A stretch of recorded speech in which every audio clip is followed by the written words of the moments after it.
Alors maintenant passons au cas où la masse est attachée à deux ressorts en série. Alors on a la masse point E, on a le point d'attache des deux ressorts O et on a le système d'axes X et Y. Alors on suppose qu'à l'équilibre les deux ressorts sont à vide car le système n'a pas besoin de ressorts tendus pour que la masse soit maintenue dans sa position d'équilibre.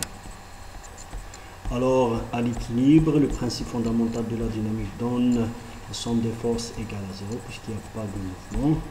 Alors les forces agissant sur la masse sont N, la réaction du plan, le poids de la masse et la force du ressort 2. Alors, c'est pour ça on écrit T2E plus N plus P égale à 0. Alors, il faut remarquer que T1E, c'est la force ou la tension du ressort 1.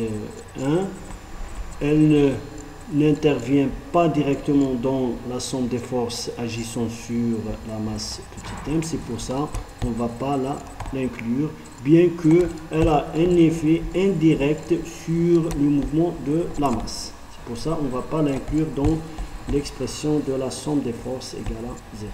Alors, puisqu'il n'y a pas de mouvement suivant y, n plus p, puisque ce sont les deux suivants y, n plus p égale à 0.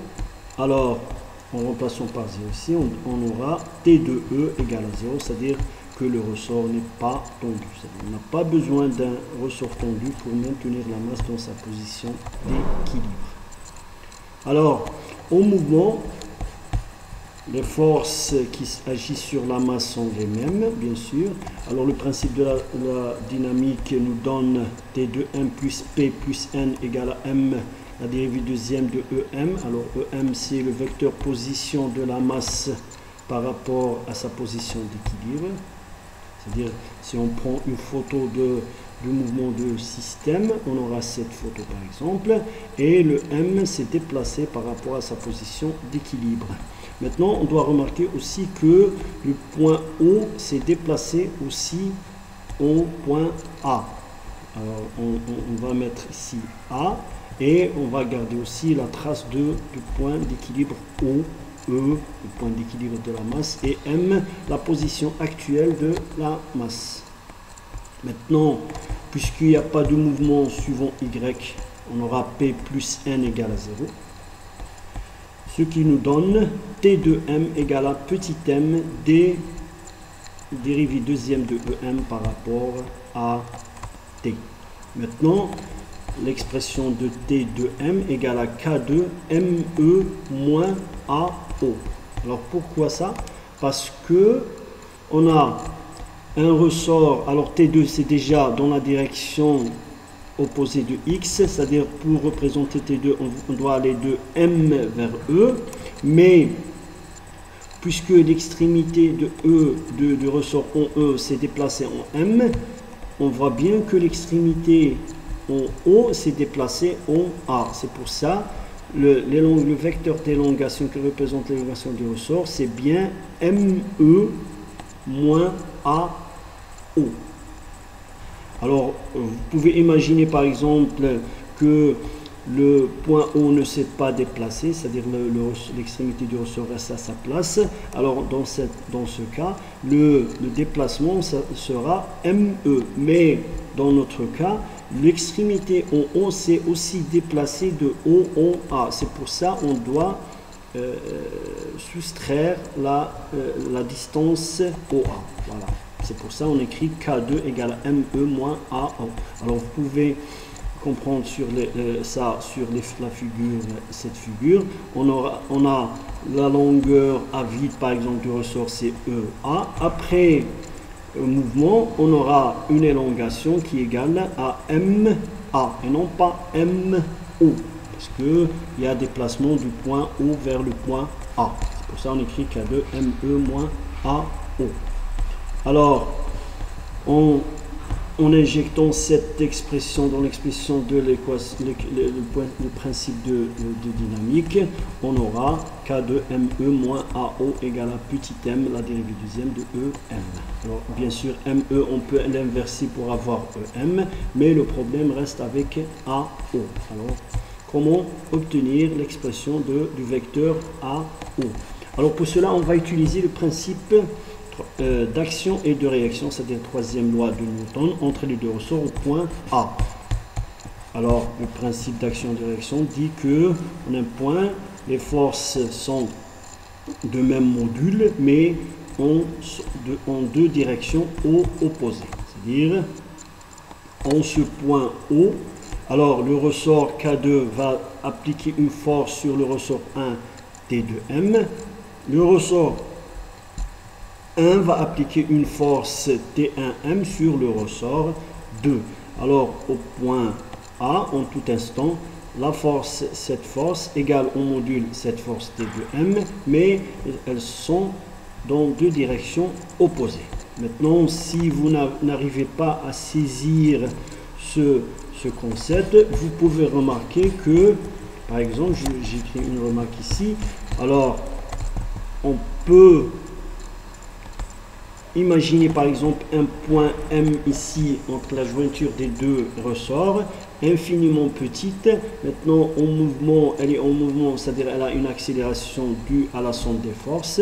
Alors la masse fois l'accélération, elle a une accélération finie, mais sa masse est très petite, c'est-à-dire elle tend vers 0. Alors la multiplication, ça va donner 1, 0. Et la somme des force égale à 0, c'est que T1M égale à moins T2M puisqu'elles sont dans deux directions différentes. Voilà.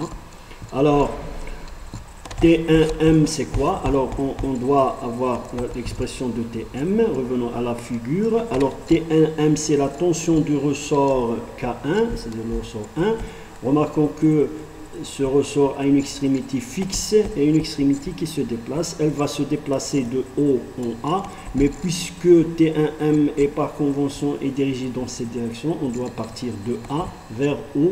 Bien sûr, on le multiplie par K1. C'est pour ça qu'on écrit T1M égale à K1 fois AO, vecteur.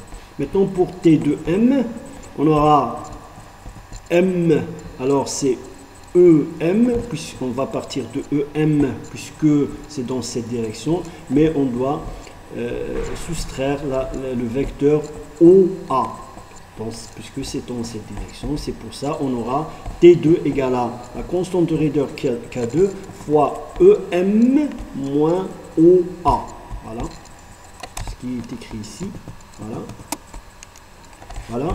K2 EM moins OA, bien sûr, avec un moins, un signe moins. Voilà. On aura moins K2 EM plus AO. Il suffit d'inverser le vecteur OA parce qu'on a besoin de AO et non pas de OA. Alors, après réarrangement, on aura K1 AO égale à moins K2 EM plus AO. On aura AO égale moins K2 EM sur K1 plus K2. Alors, en remplaçant l'expression de AO dans cette équation différentielle, après réarrangement, c'est quelque chose de facile. Alors, on aura l'expression de moins K1 K2 sur K1 plus K2 EM égale à M, la dérivée deuxième de EM dt au carré. Et puisque le mouvement est suivant l'axe des x, la composante du vecteur EM est x, par exemple une variable x suivant i. Alors, par identification, on aura l'équation différentielle moins K1 K2 sur K1 plus K2 x égale à mx 2 points. Alors, bien sûr, la dérivée deuxième par rapport au temps. Alors, on rappelle que 1 sur K1 plus 1 sur K2 égale à K1 plus K2 sur K1 K2. L'inverse, c'est K1 K2 sur K1 plus K2, où on remplaçons K1 K2 sur K1 plus K2 par une constante K équivalente. C'est-à-dire que on peut étudier le mouvement du système de masse attaché à deux ressorts de raideur K1 et K2 mis en série par un système simple d'une masse petit m, la valeur elle est la même, mais avec un ressort de constante de raideur K équivalent qui est égal à K1 fois K2 sur K1 plus K2. Voilà. On aura les mêmes résultats. C'est-à-dire, en étudiant ce système on aura le même résultat à condition que K équivalent égale à K1 fois K2 sur K1 plus K2. Alors bien sûr, la solution de l'équation différentielle est sous cette forme, A cosinus oméga 0 t plus alpha, avec oméga 0 égale à K1 fois K2 sur M K1 plus K2. Pour cela, on dit que l'inverse de la constante de raideur équivalente de deux ressorts mis en série est la somme des inverses des constantes de raideur de chacun des deux ressorts. Alors dans le cas général, si on a un ensemble de ressorts mis en série, la constante de raideur équivalente de cet ensemble est 1 sur K équivalent égale à la somme des inverses des ressorts. Maintenant, si on a un système de ressorts mis en parallèle, alors la constante de raideur équivalente de ce système est juste la somme des constantes de raideur de chacun des ressorts. Voilà. Maintenant, je vous donne ici un exemple d'application. Alors, en se basant sur les expressions des constantes de raideur établies, vous pouvez trouver le système équivalent, c'est-à-dire vous pouvez réduire ce système complexe en un système avec une masse attachée à un seul ressort avec une constante de raideur K équivalent. Merci.